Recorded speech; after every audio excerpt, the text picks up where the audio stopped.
taking ourselves back on the late 1960s.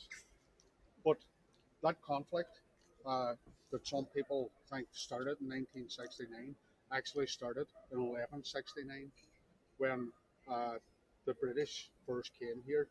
They came here invited by an Irish king, and they began taking over the land piece by piece, and then they lost it.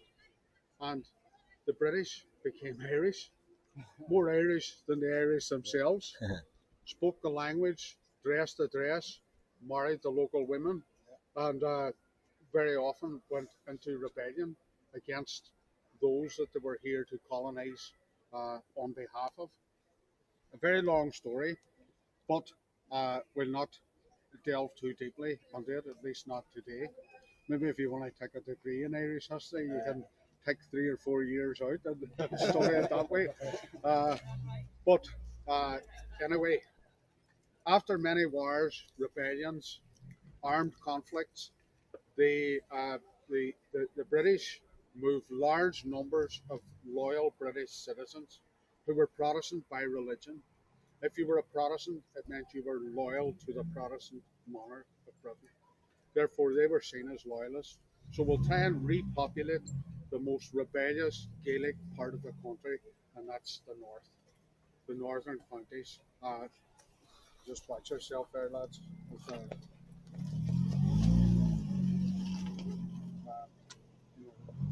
the motor vehicles taking over the footpath. Uh, so when they did this, it became known as the Ulster Plantation. They planted people like seeds, Protestant loyal people, to try and what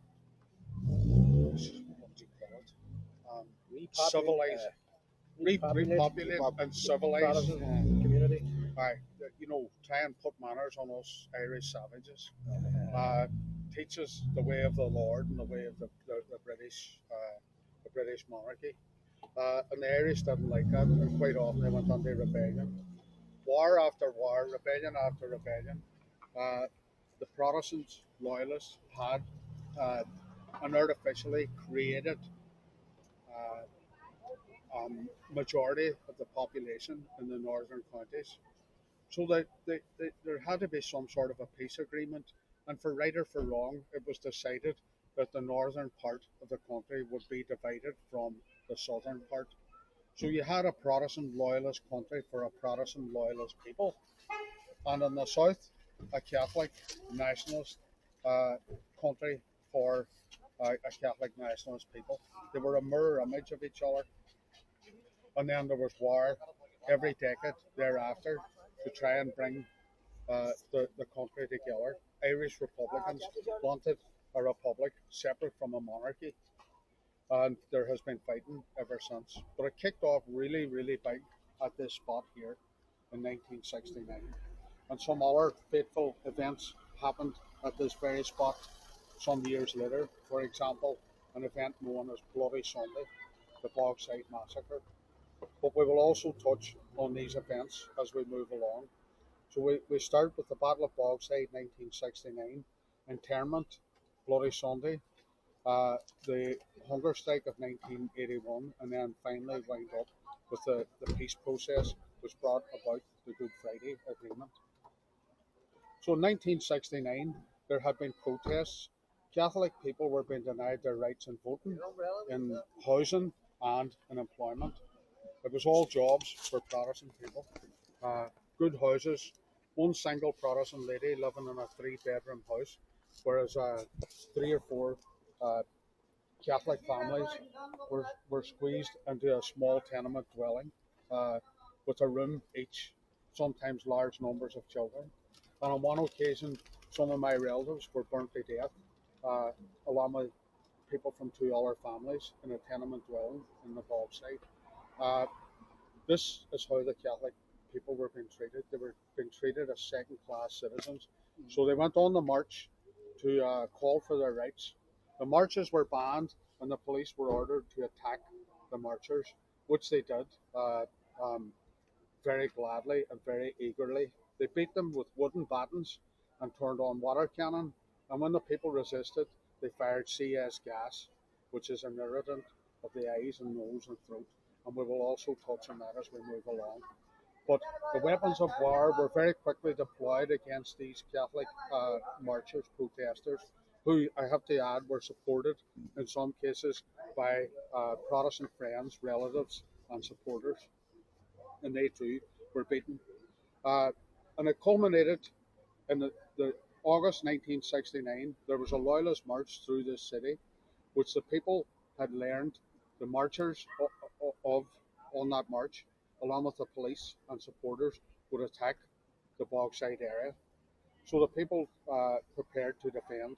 They built barricades and they uh, they raided the local milk dairy.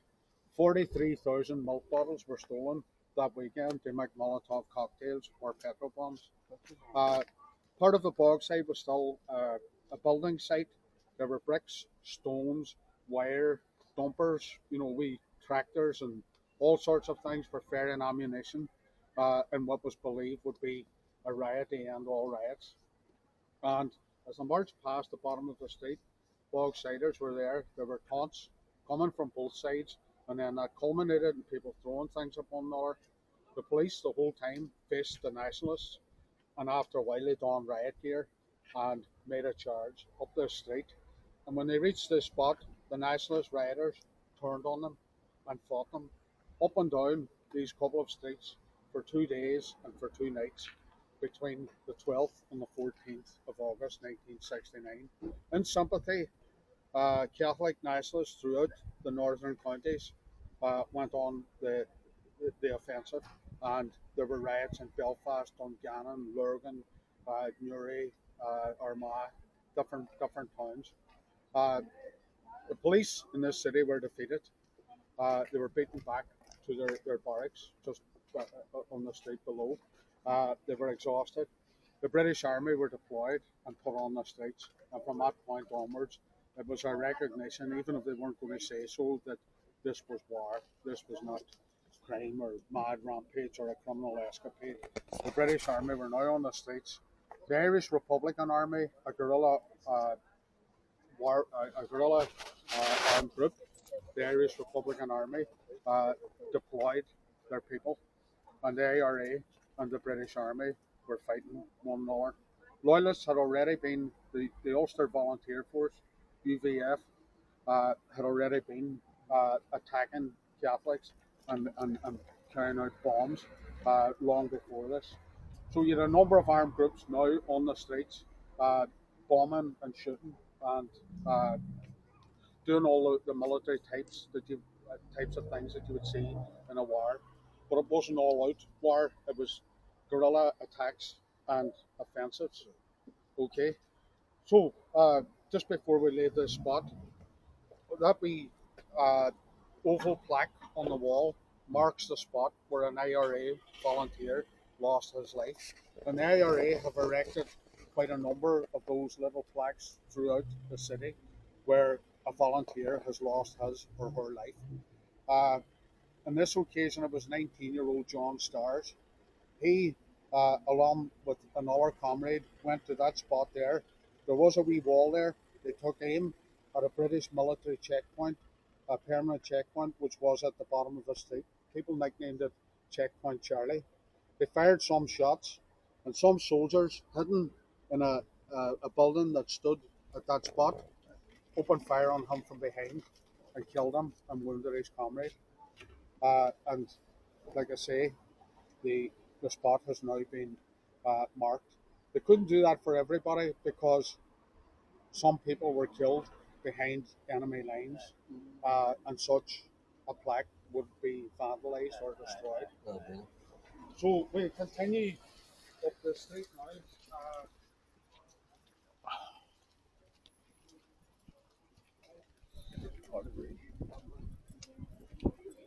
Tour. We have a tour guide and educational tour. This is William Street. Jackie. During those riots of 1969, one of the reasons why the people of Bogside were very apprehensive about the police is because the police had attacked this man. As you can see, the gashes on his head. We can pass that around. His name was Sammy Devaney. He was beaten in his own home by the police, and he died as a result. The child below in the other picture is Carol Ann Kelly. A British soldier shot her using a plastic bullet. And as we go along, JP, there are a few pictures that might be a wee bit graphic, so you can see them before I say so at the side.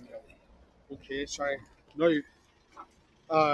where we met earlier on was at this location.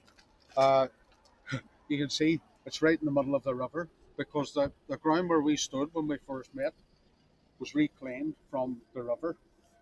And this loyalist plantation had to be protected. The city of Derry was a Protestant city for a Protestant people, and it was protected by a large wall about a mile in circumference. It had four gates originally, and because it was religious based, you can see the four main streets, and you walk down one of them there in the shape of a cross. So there were religious, even religion was even built into the infrastructure. Now, on that street there were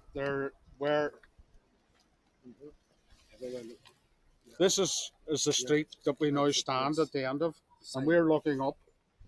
Yeah. We're looking up that street. At one time, there were three large blocks of flats at the end of this street. They are no more. They have been replaced with red brick houses. They've seen some action, Maggie. Eh? They've seen some action. That's true, JP. They fairly put there used to be a saying: "Throw well, throw shell." Shell was a brand of petrol. And Dito kami ngayon. throw shell was this was the Ito yung an sikat area na that ano, was almost a wall. no-go area for Crown forces Dito sa Derry. because they feared all sorts of attacks.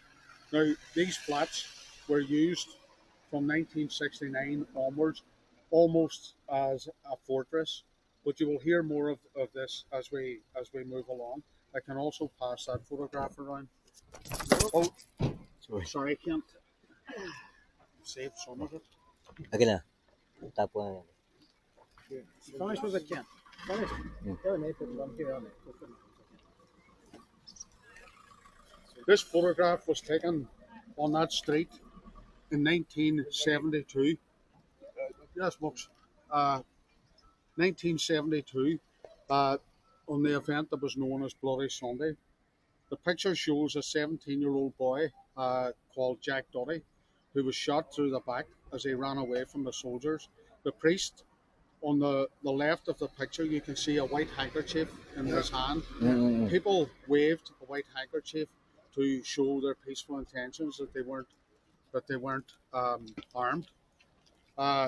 And sometimes the white handkerchief had other uses, but it is a running thing along this street, and you will hear more about white handkerchief as we move along. The priest, I remember the bishop, I showed you his grave up in the cathedral today. Yeah. This one? Oh, this. This is Father Edward Daly. I can pass that around, and That is the first priest. That was the bishop. He The was bishop, a yeah, priest the then, but he became bishop. Bishop here. Yes. Bishop. His grave up in St. Eugene Yes, Cathedral. we Remember? saw the grave. all collected in all our pictures that you have seen. Wow, what's he going to be saying? It's just good to illustrate Well, how it'll be good to educate. indeed. Like Maggie, I'm not even kidding. See, like down under the south, like see, all there's nobody knows what they're doing. Really, No. they really don't. They're oblivious to it. They think it ended in 1920. It's mad. Like I'd be asking boys like my own age, like, and they'd be telling them stories and they go, "But that really happened." And I was like, "Lad, that's the way we were treated for years." And they're so right because I've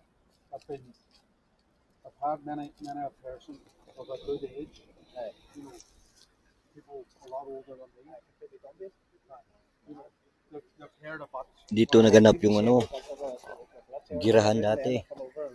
Lugar na to, no? Oh, lugar na to. Diyan. Diyan, may mga sundalo dyan sa taas. Tapos dun, nasa loob tayo ng wall. Yung wall ng Derry. Sinakop sila ng See, all right, ng British. Sinakop lang ng British dati.